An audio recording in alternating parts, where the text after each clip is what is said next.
ಮುಂದುವರೆದ ಕಾರ್ಯಕ್ರಮ ಆಗಿದೆ ಅಷ್ಟೇ. ಸೊ ಈಗಾಗಲೇ ಮುಂಚೆ ನಿಗದಿ ಆಗಿತ್ತು, ಅದೇ ಅದರಲ್ಲಿದೆ ಅಂತಂತ ವಿಶೇಷ ಏನಿಲ್ಲ. ಮುಂಚೆನೇ ಯಾವ ರೀತಿ ಮಾಡಬೇಕಂತ KPCಯಿಂದ ನಮಗೆ ನಿರ್ದೇಶನ ನೀಡಿದರು. ಆ ರೀತಿ ಎಲ್ಲ ಸಚಿವರು ಶಾಸಕರು ಕಾರ್ಯಕ್ರಮದ ಕೆಲಸ ಮಾಡ್ತಿದ್ದಾರೆ. ನಾಳೆ ಯಶಸ್ವಿಯಾಗಿ ಆ ಕಾರ್ಯಕ್ರಮ ಮಾಡ್ತೀವಿ ಅಷ್ಟೇ.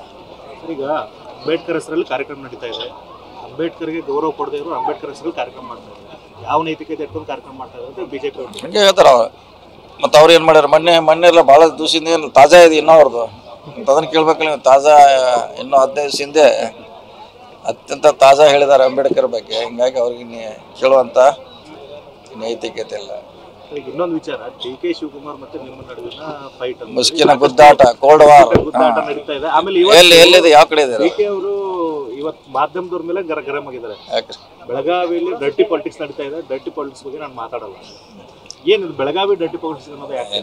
ಅದನ್ನ ಅವ್ರನ್ನ ಕೇಳ್ಬೇಕಲ್ಲ. ನಾ ಹೇಳಿದ್ರೆ ಅದಕ್ಕೆ ಅವ್ರನ್ನ ಕೇಳ್ರಿ, ನಾ ಕೇಳಿಲ್ಲ. ಅದಕ್ಕೆ ಇನ್ನು ಅವ್ರು ಹೇಳಿದ್ ಕೂತ್ರ, ನೀವು ಬೆಂಗಳೂರಾಗ ಹೇಳಿದ್ ಕೂತ್ರ ನನಗೆ ಹೆಂಗೆ ಕೊಡ್ಲವ್ರು, ಯಾವ ಉದ್ದೇಶ ಇಟ್ಕೊಂಡು ಕೊಟ್ಟರು, ಯಾಕೆ ಕೊಟ್ಟರು ಅಂತ ಅವ್ರಿಗೆ ಕೇಳಬೇಕು. ಸೊ ರಾಜಕೀಯದಲ್ಲಿ ಸರಿ ಇದೆ, ನಾವು ಕಾರ್ಯಕ್ರಮ ಮಾಡ್ತಾ ಇದೀವಿ. ನಮ್ಮ ಗುರಿ ಇರೋದು ಅದನ್ನು ಕಾರ್ಯಕ್ರಮ ಯಶಸ್ವಿ ಮಾಡೋದು ಅಷ್ಟೇ. ಈ ಒಂದು ಕಾರ್ಯಕ್ರಮ ಮುಗಿದ್ಮೇಲೆ ಏನಾದರೂ ಚೇಂಜಸ್ ಆಗ್ತಾವ? ಚೇಂಜಸ್ ಮಾಡೋಂಥ ಶಕ್ತಿ ನಮ್ಮ ಕಡೆ ಎಲ್ಲ, ಅದು ಪಕ್ಷ ಇದೆ. ಅದ್ರ ಬಗ್ಗೆ ವಿಚಾರ ಮಾಡಲಿಕ್ಕೆ ನಮ್ಗಿಂತ ದೊಡ್ಡವ್ರು ಭಾಳಷ್ಟು ಇದ್ದಾರೆ. ಸುರ್ಜೇವಾಲಾ ಅವ್ರ ವಿಚಾರದಲ್ಲಿ ಒಂದಷ್ಟು ಸಚಿವರು, ಒಂದಷ್ಟು ಶಾಸಕರು ಹೈಕಮಾಂಡ್ಗೆ ದೂರು ಕೊಡ್ತಾ ಇದ್ದಾರೆ ಅನ್ನುವಂಥ ಮಾತುಗಳು ಕೇಳಿದ್ರು. ಅದನ್ನ ನೀವು ಯಾರು ಕೊಟ್ಟಾರ ಅವ್ರನ್ನ ಕೇಳೋ ಒಳ್ಳೇದು. ನಾವು ಕೊಟ್ಟಿಲ್ಲ ಅವ್ರಿಗೆ. ನಾವು ಅವ್ರ ಪರವಾಗಿ ಒಳ್ಳೆ ಸಂಬಂಧ ಇದೆ ನಮಗೆ. ಅವ್ರಿಗೆ ಸುರ್ಜೇವಾಲಾ ಜೊತೆ ನಮ್ಮ ಒಳ್ಳೆ ಸಂಬಂಧ ಇದೆ, ಒಳ್ಳೆ ರಿಲೇಷನ್ ಇದೆ.